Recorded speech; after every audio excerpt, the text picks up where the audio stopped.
ठीक है, बस बेटा उस लास्ट चैप्टर का छोटा सा पार्ट बच गया था, उसी के लिए इसको अलग से लेते हैं, छोटा सा पार्ट है तो जल्दी जल्दी कर लेंगे फटाफट, जल्दी से देखना, ठीक है। और देखो लास्ट क्लास में अगर आपको याद हो तो हम पढ़ रहे थे बेटा गवर्नमेंट कैसे मार्केट फेलियर को ठीक करती है। पहला पॉइंट था गवर्नमेंट मिनिमाइज करती है मोनोपोली पावर को, वो मोनोपोली बनने से रोकती है, मोनोपोली बनने नहीं देती, और क्रिएट करती है कंपटीशन ताकि मोनोपोली ना बन पाए और मार्केट फेलियर ना हो पाए। सेकेंड पॉइंट था गवर्नमेंट इंटरवीन करती है टू करेक्ट एक्सटर्नैलिटी, इसमें दो थे, to correct negative externality, to correct positive externality. In case of negative externality सरकार क्या करती है बेटा, नेगेटिव एक्सटर्नैलिटी के केस में सरकार दो चीजें करती है, एक डायरेक्ट कंट्रोल और दूसरा market based policies. Direct control में हमने देखा था भाई डिवाइसेस लगाओ, परमिट्स बनाओ, एक लिमिट सेट कर दो कितना एमिशन कर सकते हो, है ना, फीस ले लो। मार्केट बेस्ड पॉलिसी में सरकार इंसेंटिव या डिसेंटिव देती है और ये पॉलिसीज डायरेक्टली मेन प्रॉब्लम का सोल्यूशन नहीं होती। इसमें दो केस थे, pollution tax and tradable emission permit.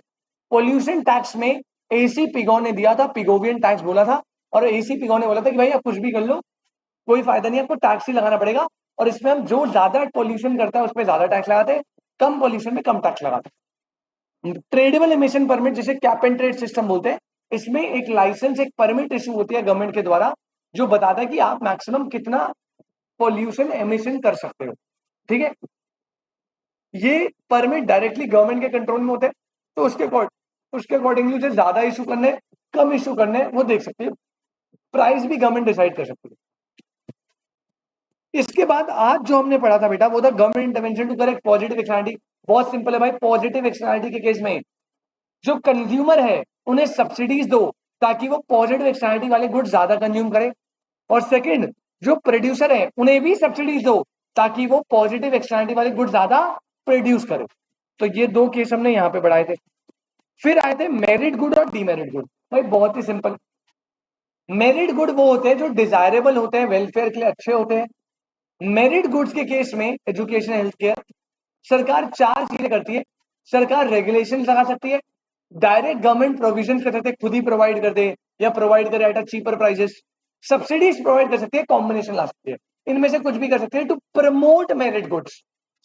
But in case of demerit goods, क्योंकि डीमेरिट गुड्स जनरली अनडिजायरेबल होते हैं, सोशल वेलफेयर के अगेंस्ट होते हैं और इनमें नेगेटिव एक्सटर्नैलिटी होती है, तो इनको प्रमोट करेंगे डिमोट करेंगे, डिमोट करेंगे, और इनका डिमोशन के लिए सरकार ये स्टेप ले सकती है, जैसे इनकी नेगेटिव एडवर्टाइजमेंट करवाना, इनकी एडवर्टाइजमेंट में जो है रिस्ट्रिक्शन या लॉ करके प्रोहिबिट कर देना, इसमें एज रिस्ट्रिक्शन ले आना, कुछ पर्टिकुलर प्रोडक्ट्स को कंप्लीट बैन कर देना, कुछ स्पेस की रिस्ट्रिक्शन ले आना, इन पे हाई टैक्सेस लगाना। तो सरकार कुछ ऐसी चीजें करती है जिनसे इनका प्रोडक्शन और कंजम्पशन दोनों क्या हो, कम हो। इसके बाद आया था पब्लिक गुड्स। मैंने बताया बेटा पब्लिक गुड्स जनरली वेलफेयर के लिए होते हैं, इनमें प्रॉफिट कम होता है, तो प्राइवेट प्लेयर इनका प्रोडक्शन करना पसंद नहीं करते, that's why these goods are under produce. तो सरकार से हमने देखा क्या करेगी सरकार, पहला पॉइंट, अगर आप पब्लिक गुड को एक्सक्लूडेबल बना सकते हो बाय चार्जिंग एंट्री फी, तो एंट्री फी लगाओ और उससे जो एंट्री फी से कलेक्शन आए उसे पब्लिक गुड्स के प्रोडक्शन में यूज करो। ये एंट्री फी गवर्नमेंट ही डिटरमाइन करेगी ताकि कोई प्राइवेट प्लेयर ना आ पाए। सेकंड, अगर आप एंट्री फी चार्ज नहीं कर सकते तो भैया फिर पब्लिक गुड्स प्रोवाइड करो बाय और टैक्स के रेवेन्यू से।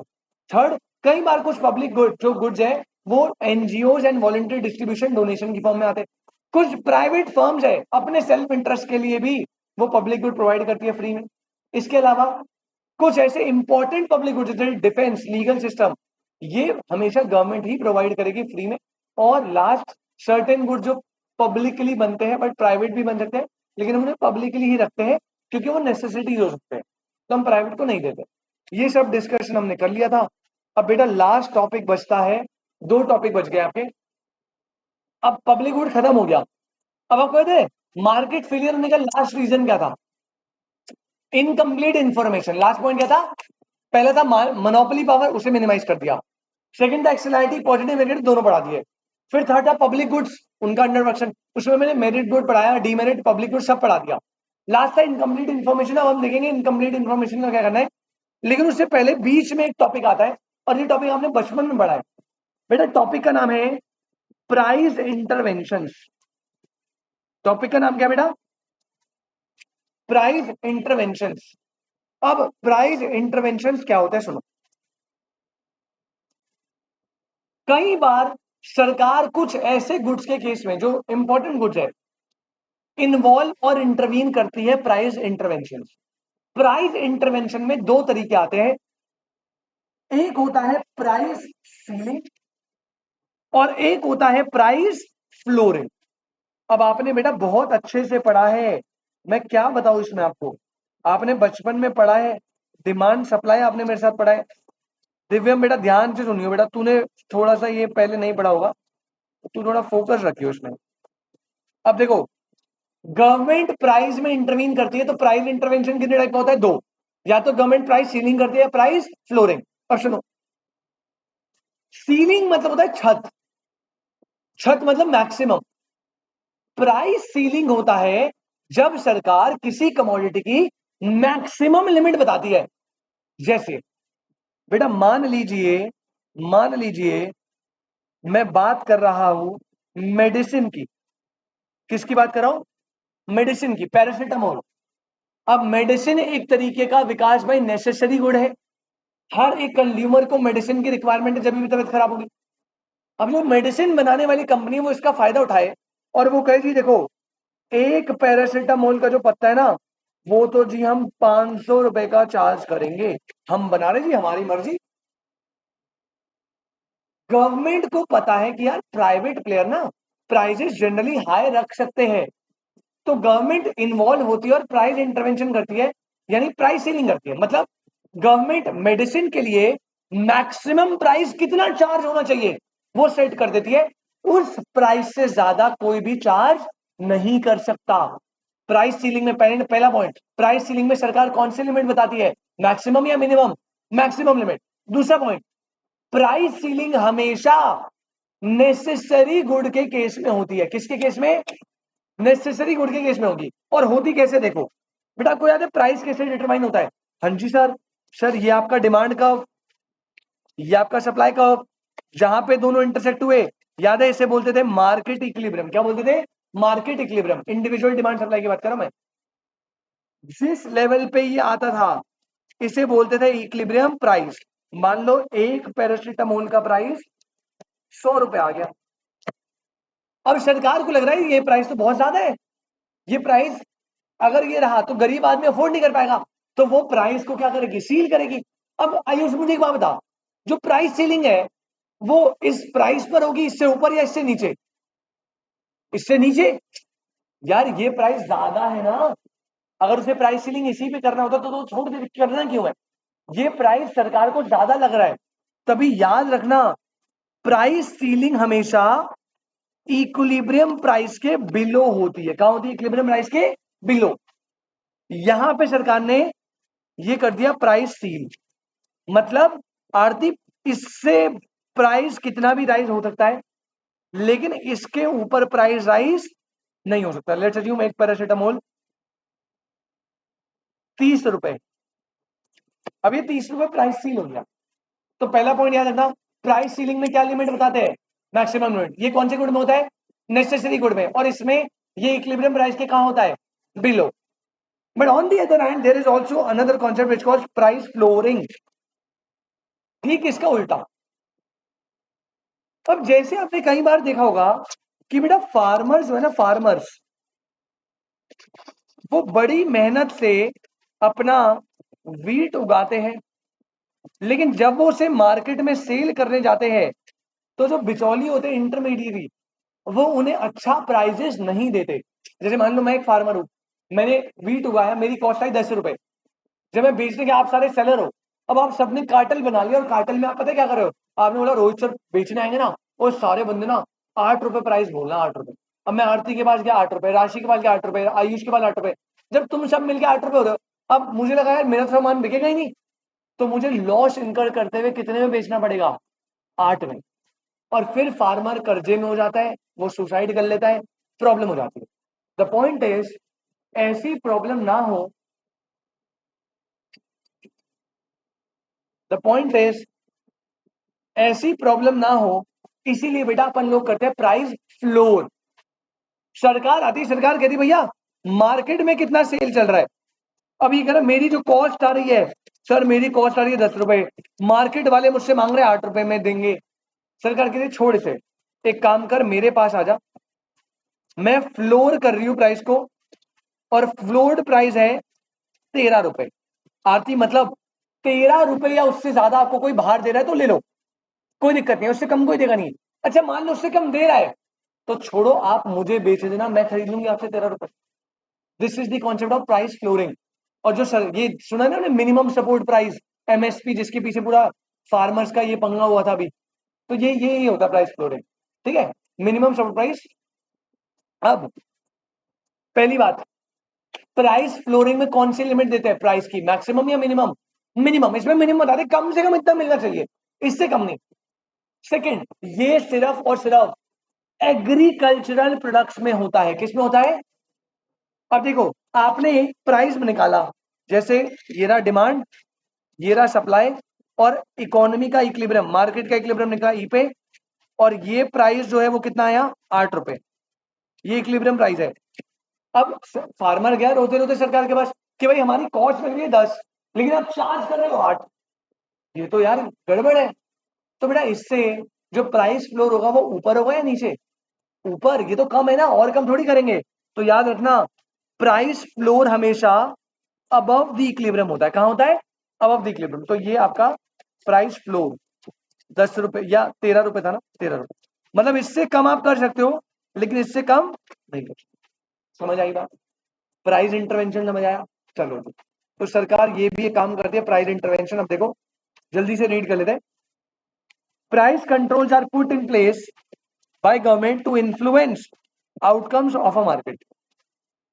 ठीक है, प्रोडक्शन में इंपैक्ट डालता है ना। जैसे यहाँ पे अब फार्मर को अच्छा प्राइस मिलेगा तो फार्मर प्रोडक्शन क्या करेगा, ज्यादा मोटिवेट होगा ना प्रोडक्शन करने के लिए। तो ये प्राइस में कंट्रोल करके ओवर अंडर प्रोडक्शन करवा सकते हैं। अब जैसे यहाँ पे कोई हार्मफुल प्रोडक्ट है, जैसे अल्कोहल, सिगरेट, अब उसमें उन्हें लग रहा है यार बहुत ज्यादा प्रोडक्शन हो रही है, प्राइस बढ़ रहे हैं, तो प्राइस सील कर देगी, प्राइस कम कर देगी। प्राइस सील कर दिया तो जो मैन्युफैक्चरर्स है उनका प्रॉफिट कम हो गया, उसके चलते वो क्या होंगे, एनकरेज या डिस्करेज? डिस्करेज। वो कहेंगे प्राइस कम मिल रहा है, प्रॉफिट कम मिल रहा है, कम बनाओ, नहीं मिल रहा सही। ये very often there is strong political demand for government to intervene in the market for various goods and services on ground of fairness and equity. जैसे necessary good, agriculture goods, इनमें आपको fairness, equity maintain करने के लिए government को price intervention में involve होना पड़ता है। Price intervention generally takes place in the form of price controls, which are legal restriction on price. तो ये legal restriction होता है प्राइस में। प्राइस कंट्रोल जो है वो may takes place in the form of either, दो तरीके, एक प्राइस फ्लोर और एक प्राइस सी। आपको ऑलरेडी पता है बेटा, इसमें क्या बताते हैं, मैक्सिमम सीलिंग में maximum price set by the government that seller are allowed to charge for a good और सर्विस। ठीक है, जैसे फिक्सिंग वेजेस, रेंट कंट्रोल, ये सब देख रहे हो। ये इक्विलिब्रियम के कहां हो रहा है बेटा, बिलो इक्विलिब्रियम के कहां होता है, तो ये लिखा है प्राइस सीलिंग बिलो होता है प्रिवेलिंग मार्केट क्लियरिंग प्राइस के, विल क्रिएट जनरेट। हाँ, और ये नेसेसिटी गुड्स में होता है, ये आप लिख लेना। दूसरा प्राइस फ्लोर में क्या होता है, मिनिमम प्राइस कौन बताता है, government, that buyer are required to pay. MSP की एग्जांपल दे दिया। और आप देख रहे हो ये जो है इक्विलिब्रियम प्राइस से कहां सेट हुआ है, ऊपर सेट हुआ है।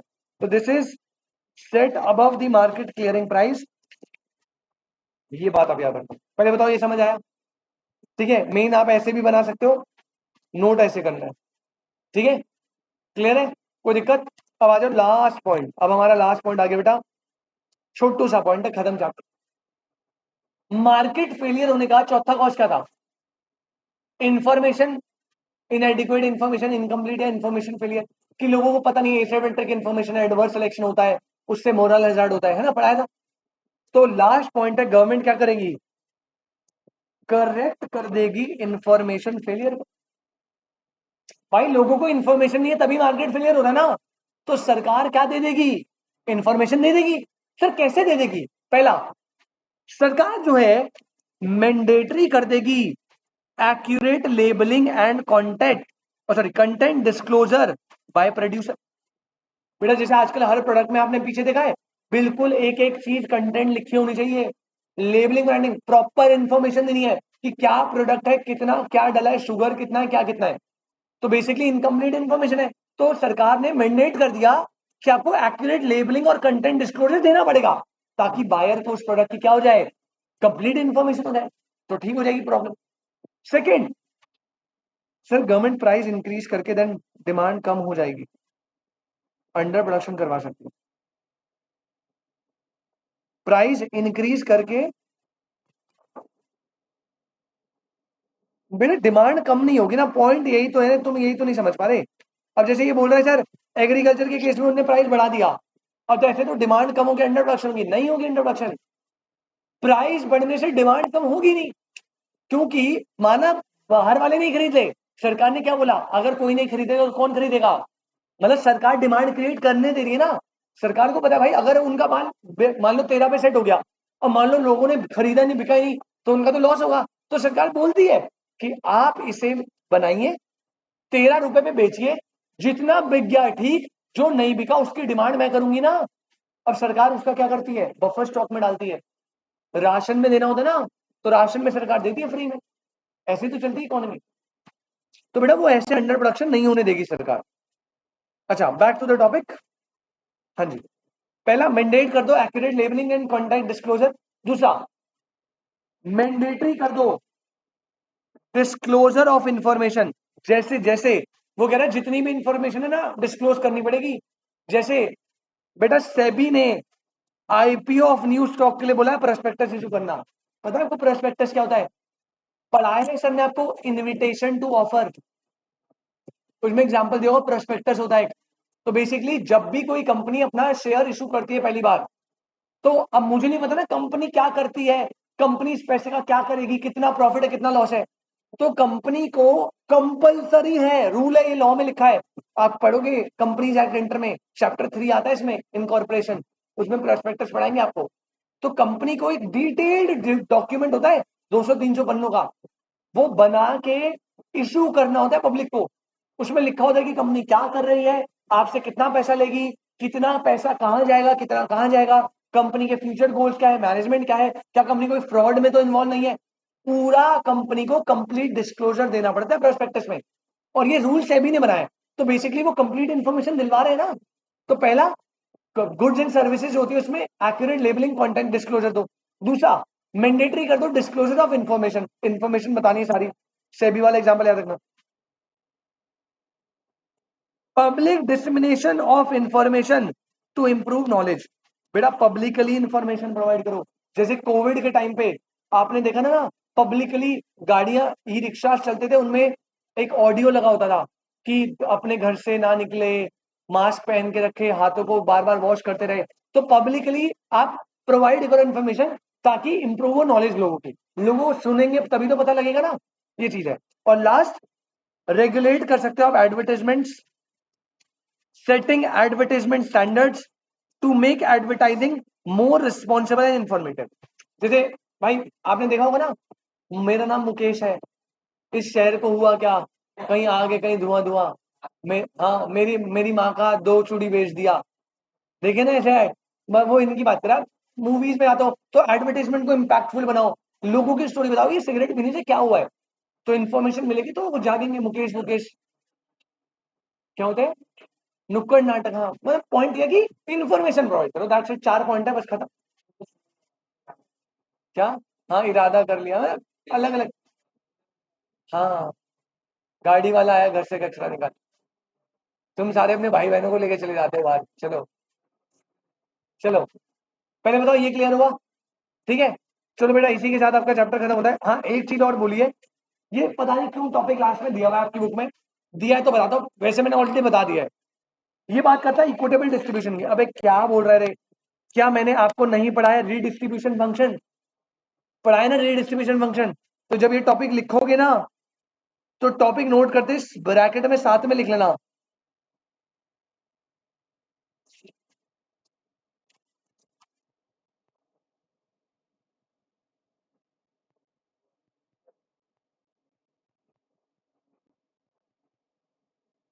तू ज्यादा ऐड मत देख बेटा, पढ़ाई कर ले तू। आंटी कह रहा रील में थी आंटी, अब तू रील में आंटी को देख रहा है।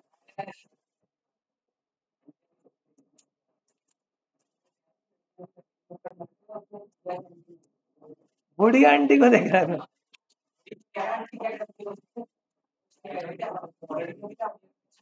अच्छा अच्छा। तो बेटा ये रीडिस्ट्रीब्यूशन फंक्शन है। कह रहा है इकोनॉमी में ना इक्विटेबल डिस्ट्रीब्यूशन कैसे होता है, पता है? अरे तुम्हें क्या बताओ। पहला बेटा प्रोग्रेसिव टैक्स लगाइए। कैसा लगाइए? मतलब रिच पे ज्यादा टैक्स लगाओ इक्विटी मेंटेन करने के लिए, ताकि उनकी इनकम कंट्रोल हो पाए। बजटरी एलोकेशन करो, मतलब पुअर क्लास को क्या दो? सब्सिडीज दो, एक्सपेंडिचर करो उन पे। रोड बनाओ, रेलवे बनाओ, ताकि पुअर्स को एम्प्लॉयमेंट मिले और उनसे क्या हो? इनकम जनरेट हो। तो पहला प्रोग्रेसिव टैक्स लगाओ। बजट, अपना जो बजट बनाते हो उसमें एलोकेशन करो, पुअर पे खर्चा करो। थर्ड बेटा अनएम्प्लॉयमेंट कंपनसेशन, जो बेरोजगार है उनको भैया पैसे जैसे देते हैं अनएम्प्लॉयमेंट अकाउंट 2,500 मिलता है, मैंने बताया था। तो अनएम्प्लॉयमेंट को कंपनसेशन दो, ताकि वो लोग थोड़ा पैसा आएगा तो पॉवर्टी लाइन से बाहर निकल पाएंगे। और last transfer payment, subsidies, social security benefit, job reservation, ये सब दो। जब आप ये सब दोगे तो बेटा क्या प्रमोट होगी? इक्विटी। लेकिन आपको याद है मैंने ये भी बताया था, इक्विटी और एफिशिएंसी में है कॉन्फ्लिक्ट। इक्विटी और एफिशिएंसी में क्या होता है? कॉन्फ्लिक्ट। जब आप इक्विटी के चक्कर में टैक्स ज्यादा बढ़ाते हो तो बड़ा रिच क्लास होती है डिस्करेज, और वो छोड़ के चले जाती है आपको, तो एफिशिएंसी फॉलो हो जाती है। तो इसका आंसर क्या था? हमें ऑप्टिमल बजटरी पॉलिसी बनानी है। मतलब इतना ज्यादा टैक्स भी नहीं करना कि एफिशिएंसी लूज हो जाए, और टैक्स बिल्कुल भी चार्ज नहीं करो तो उससे इक्विटी लूज हो जाए। बैलेंस रखना है, टैक्स भी लेना है, ज्यादा नहीं, लिमिट। That's it. ये आपका चैप्टर नंबर 2 होता है खत्म। अब आता है next chapter number 3, which is Indian union budget, budget making जिसे बोलते हैं। पब्लिक फाइनेंस में टोटल 4 टॉपिक थे बेटा, बड़े वाले दोनों हमने कर लिए। अब ये है एक एक क्लास के, मैक्सिमम लगा दो एक क्लास में थर्ड चैप्टर होगा, अगली क्लास में थर्ड का थोड़ा सा पार्ट, और फोर्थ अगली क्लास में खत्म हो जाएगा। तो बिल्कुल हलवा हलवा बचा हुआ है दोनों चैप्टर। मेन जो बड़े चैप्टर थे, पहला फिजिकल फंक्शन और market failure, government intervention to correct market failure, वो मैंने आपके साथ निपटा दिया। क्या कोई दिक्कत? ये बात आपको समझ आई पक्का? अब इसके आपको नोट्स बनाने हैं आज। प्लीज नोट्स कंप्लीटली बना लीजिएगा। आज के लिए हम इतना रखें, मैंने बोला था छोटा सा पार्ट है, वो सुबह वाले लेक्चर में बच गया था तो मैंने अभी करवा दिया। 25 मिनट हुए बस, दैट्स इट, इतना ही था। अगली क्लास में एकदम फ्रेश माइंड के साथ न्यू टॉपिक स्टार्ट करेंगे, चैप्टर नंबर 3। किसी को कोई डाउट? बढ़िया।